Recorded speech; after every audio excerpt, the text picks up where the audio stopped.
Leo Tolstoy.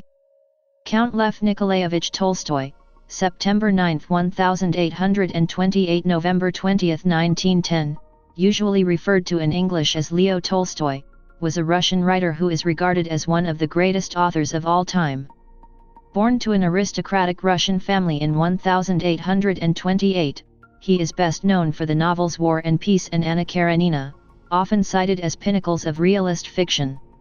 He first achieved literary acclaim in his 20s with his semi-autobiographical trilogy, Childhood, Boyhood, and Youth, and Sevastopol Sketches, based upon his experiences in the Crimean War. Tolstoy's fiction includes dozens of short stories and several novellas such as The Death of Ivan Ilyich, Family Happiness, and Haji Murad. He also wrote plays and numerous philosophical essays. In the 1870s, Tolstoy experienced a profound moral crisis, followed by what he regarded as an equally profound spiritual awakening, as outlined in his non-fiction work A Confession.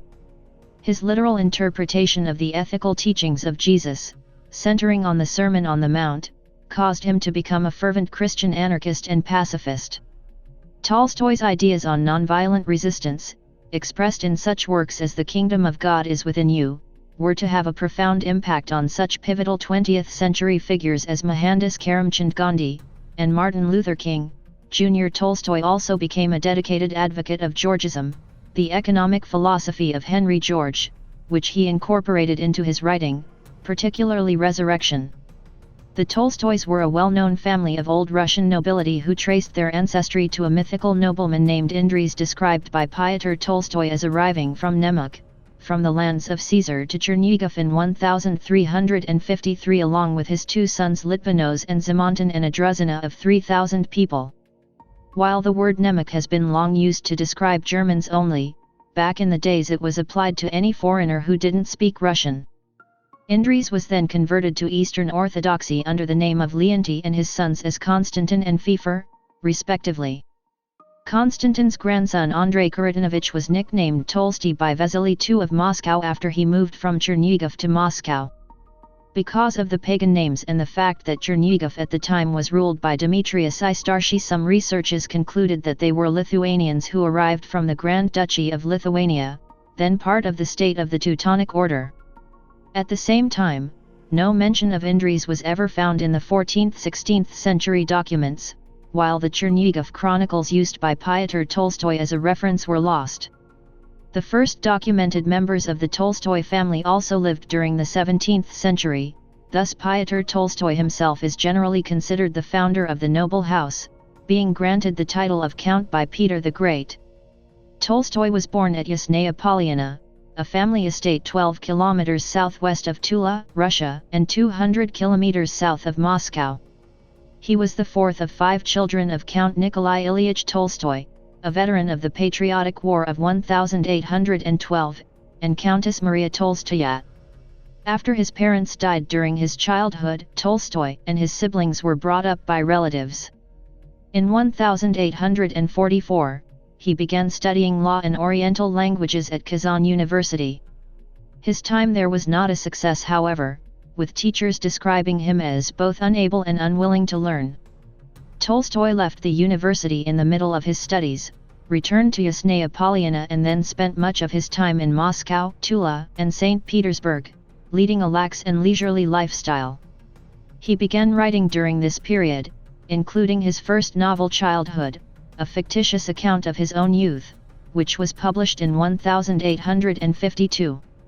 In 1851, after running up heavy gambling debts, he went with his older brother to the Caucasus and joined the army. Tolstoy served as a young artillery officer during the Crimean War and was in Sevastopol during the 11-month-long siege of Sevastopol in 1854–55, including the Battle of the Chernaya. During the war he was recognized for his bravery and courage and promoted to lieutenant. He was appalled by the number of deaths involved in warfare, and left the army after the end of the Crimean War.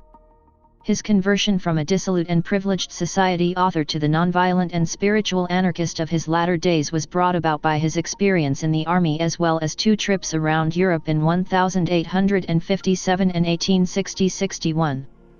Others who followed the same path were Alexander Herzen, Mikhail Bakunin, and Peter Kropotkin. During his 1857 visit, Tolstoy witnessed a public execution in Paris, a traumatic experience that would mark the rest of his life. Writing in a letter to his friend Vasily Botkin, "The truth is that the state is a conspiracy designed not only to exploit, but above all to corrupt its citizens. Henceforth, I shall never serve any government anywhere." Tolstoy's concept of nonviolence or ahimsa was bolstered when he read a German version of the Tirukkural. He later instilled the concept in Mahatma Gandhi through his A Letter to a Hindu when young Gandhi corresponded with him seeking his advice. His European trip in 1860-61 shaped both his political and literary development when he met Victor Hugo, whose literary talents Tolstoy praised after reading Hugo's newly finished Les Miserables. The similar evocation of battle scenes in Hugo's novel and Tolstoy's War and Peace indicates this influence. Tolstoy's political philosophy was also influenced by a March 1861 visit to French anarchist Pierre-Joseph Proudhon, then living in exile under an assumed name in Brussels. Apart from reviewing Proudhon's forthcoming publication, La Guerre et la Paix, whose title Tolstoy would borrow for his masterpiece, the two men discussed education, as Tolstoy wrote in his educational notebooks, "If I recount this conversation with Proudhon, it is to show that, in my personal experience, he was the only man who understood the significance of education and of the printing press in our time." Fired by enthusiasm, Tolstoy returned to Yasnaya Polyana and founded 13 schools for the children of Russia's peasants, who had just been emancipated from serfdom in 1861. Tolstoy described the school's principles in his 1862 essay The School at Yasnaya Polyana. Tolstoy's educational experiments were short-lived, partly due to harassment by the Tsarist secret police. However, as a direct forerunner to A.S. Neill's Summerhill School, the school at Yasnaya Polyana can justifiably be claimed the first example of a coherent theory of democratic education. Towards the end of his career, Tolstoy was selected to receive the first Nobel Prize in Literature in 1901, but turned down the honor in October of the same year, worrying that the prize money would bring unwanted complications to his life. The death of his brother Nikolai in 1860 had an impact on Tolstoy, and led him to a desire to marry. On September 23, 1862, Tolstoy married Sofia Andreevna Bayers, who was 16 years his junior and the daughter of a court physician. She was called Sonia, the Russian diminutive of Sofia, by her family and friends. They had 13 children, 8 of whom survived childhood. The marriage was marked from the outset by sexual passion and emotional insensitivity when Tolstoy, on the eve of their marriage, gave her his diaries detailing his extensive sexual past and the fact that one of the serfs on his estate had borne him a son. Even so, their early married life was happy and allowed Tolstoy much freedom and the support system to compose War and Peace and Anna Karenina, with Sonia acting as his secretary, editor, and financial manager. Sonia was copying and handwriting his epic works time after time. Tolstoy would continue editing War and Peace and had to have clean final drafts to be delivered to the publisher. However, their later life together has been described by A.N. Wilson as one of the unhappiest in literary history.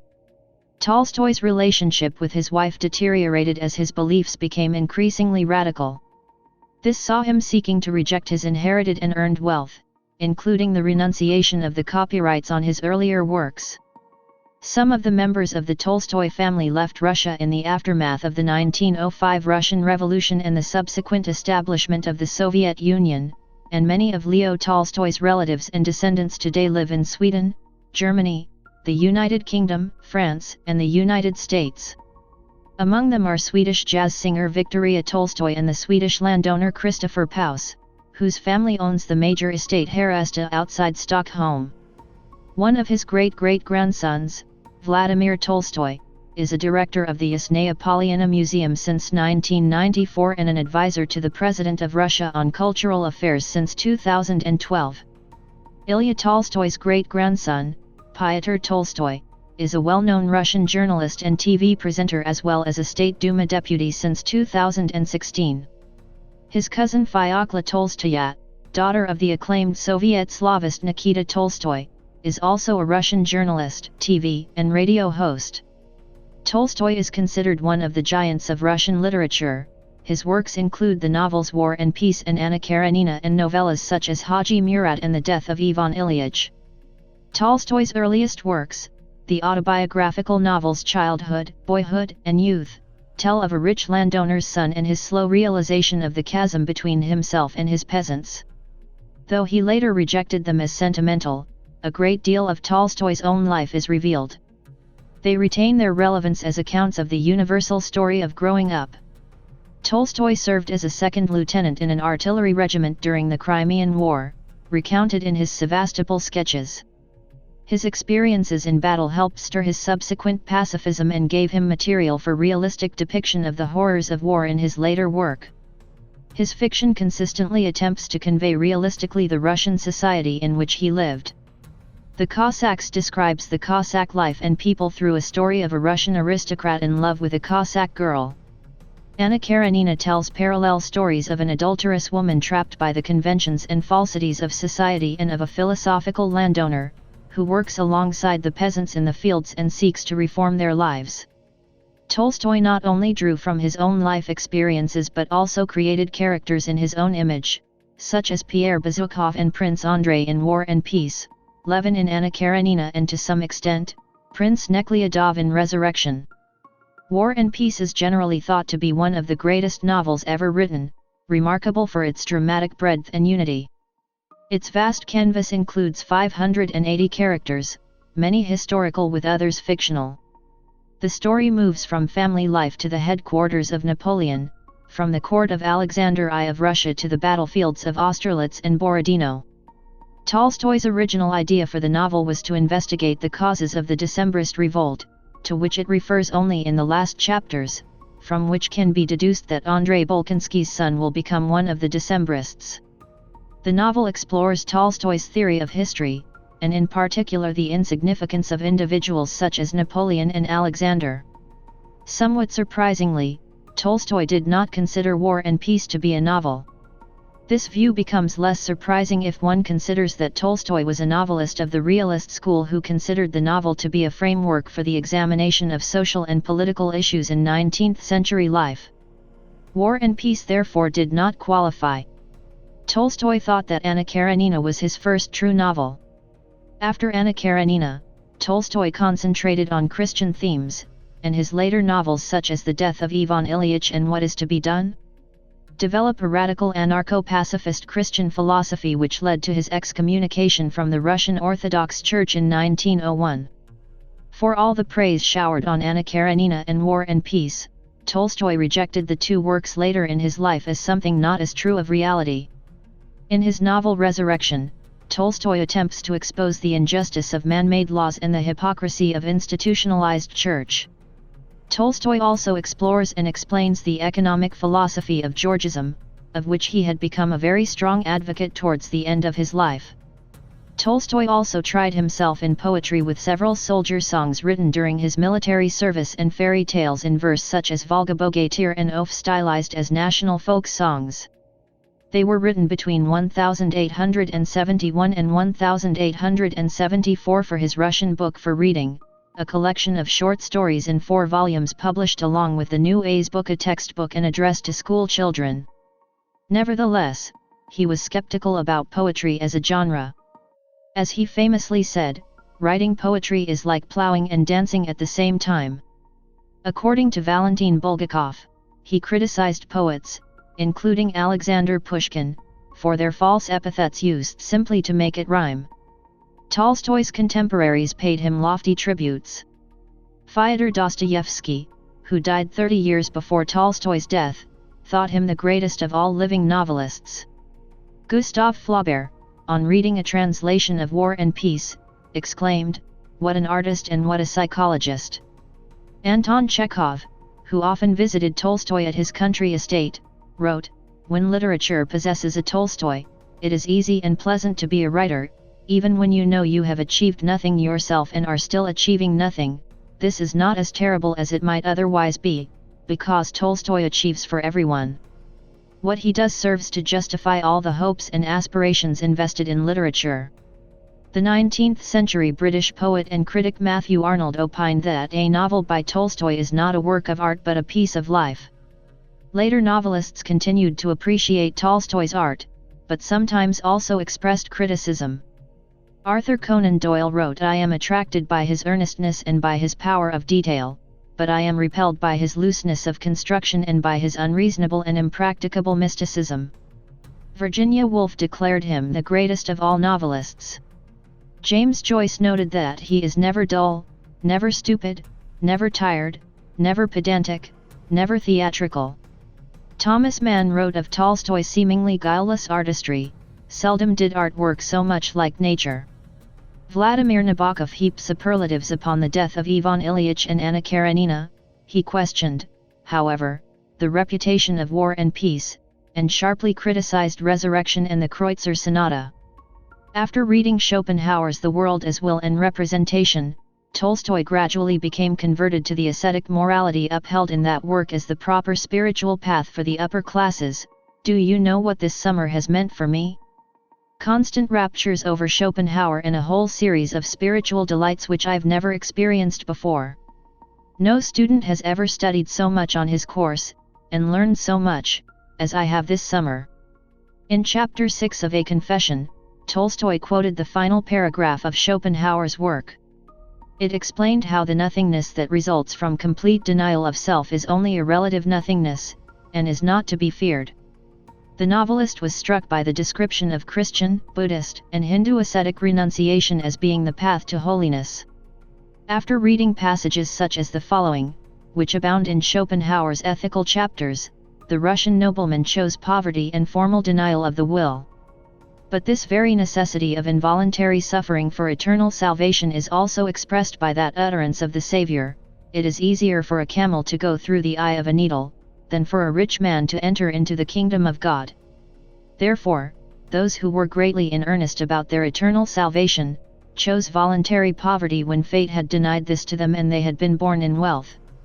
Thus Buddha Sakyamuni was born a prince, but voluntarily took to the mendicant's staff, and Francis of Assisi, the founder of the mendicant orders who, as a youngster at a ball, where the daughters of all the notabilities were sitting together, was asked, "Now Francis, will you not soon make your choice from these beauties?" and who replied, "I have made a far more beautiful choice." Whom? La Povertà, whereupon he abandoned everything shortly afterwards and wandered through the land as a mendicant. In 1884, Tolstoy wrote a book called What I Believe, in which he openly confessed his Christian beliefs. He affirmed his belief in Jesus Christ's teachings and was particularly influenced by the Sermon on the Mount, and the injunction to turn the other cheek, which he understood as a commandment of non-resistance to evil by force and a doctrine of pacifism and non-violence. In his work The Kingdom of God is Within You, he explains that he considered mistaken the Church's doctrine because they had made a perversion of Christ's teachings. Tolstoy also received letters from American Quakers who introduced him to the nonviolence writings of Quaker Christians such as George Fox, William Penn, and Jonathan Diamond. Tolstoy believed being a Christian required him to be a pacifist, the consequences of being a pacifist, and the apparently inevitable waging of war by government, are the reason why he is considered a philosophical anarchist. Later, various versions of Tolstoy's Bible would be published, indicating the passages Tolstoy most relied on, specifically, the reported words of Jesus himself. Tolstoy believed that a true Christian could find lasting happiness by striving for inner self-perfection through following the great commandment of loving one's neighbor and God rather than looking outward to the church or state for guidance. His belief in non-resistance when faced by conflict is another distinct attribute of his philosophy based on Christ's teachings. By directly influencing Mahatma Gandhi with this idea through his work The Kingdom of God is Within You, Tolstoy's profound influence on the nonviolent resistance movement reverberates to this day. He believed that the aristocracy were a burden on the poor, and that the only solution to how we live together is through anarchism. He also opposed private property in land ownership and the institution of marriage and valued the ideals of chastity and sexual abstinence, ideals also held by the young Gandhi. Tolstoy's later work derives a passion and verve from the depth of his austere moral views. The sequence of the temptation of Sergius in Father Sergius, for example, is among his later triumphs. Gorky relates how Tolstoy once read this passage before himself and Chekhov, and that Tolstoy was moved to tears by the end of the reading. Other later passages of rare power include the personal crises that were faced by the protagonists of The Death of Ivan Ilyich, and of Master and Man, where the main character in the former or the reader in the latter are made aware of the foolishness of the protagonist's lives. Tolstoy had a profound influence on the development of Christian anarchist thought. The Tolstoyans were a small Christian anarchist group formed by Tolstoy's companion, Vladimir Chertkov, to spread Tolstoy's religious teachings. Philosopher Peter Kropotkin wrote of Tolstoy in the article on anarchism in the 1911 Encyclopaedia Britannica. Without naming himself an anarchist, Leo Tolstoy, like his predecessors in the popular religious movements of the 15th and 16th centuries, Chojecki, Denk, and many others, took the anarchist position as regards the state and property rights, deducing his conclusions from the general spirit of the teachings of Jesus and from the necessary dictates of reason. With all the might of his talent, Tolstoy made a powerful criticism of the church, the state, and law altogether, and especially of the present property laws. He describes the state as the domination of the wicked ones, supported by brutal force. Robbers, he says, are far less dangerous than a well-organized government. He makes a searching criticism of the prejudices which are current now concerning the benefits conferred upon men by the church, the state, and the existing distribution of property, and from the teachings of Jesus he deduces the rule of non-resistance and the absolute condemnation of all wars. His religious arguments are, however, so well combined with arguments borrowed from a dispassionate observation of the present evils, that the anarchist portions of his works appeal to the religious and the non-religious reader alike. During the Boxer Rebellion in China, Tolstoy praised the Boxers. He was harshly critical of the atrocities committed by the Russians, Germans, Americans, Japanese, and other Western troops. He accused them of engaging in slaughter when he heard about the lootings, rapes, and murders, in what he saw as Christian brutality.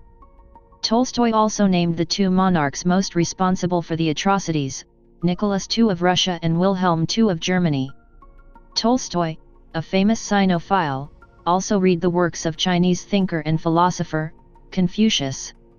Tolstoy corresponded with the Chinese intellectual Gu Hongming and recommended that China remain an agrarian nation and warned against reform like what Japan implemented.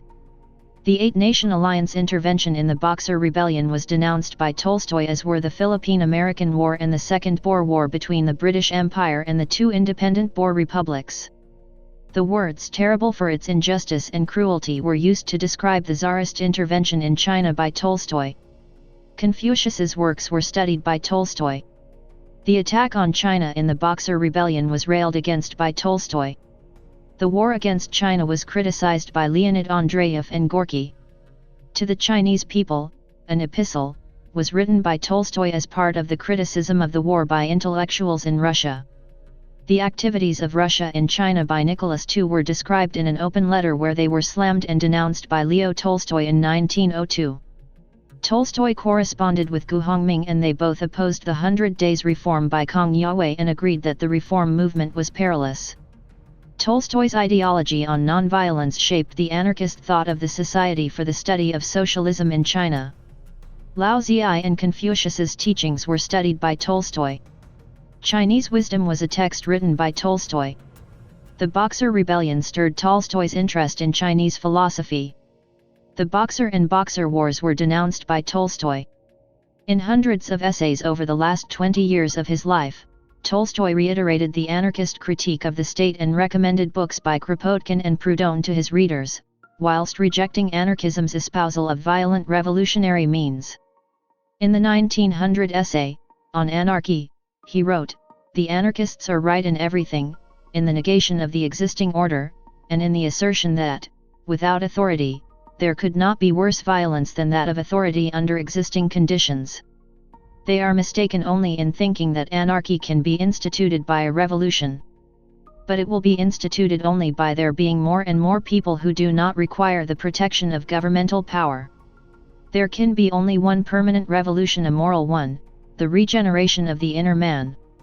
Despite his misgivings about anarchist violence, Tolstoy took risks to circulate the prohibited publications of anarchist thinkers in Russia, and corrected the proofs of Kropotkin's Words of a Rebel, illegally published in St. Petersburg in 1906.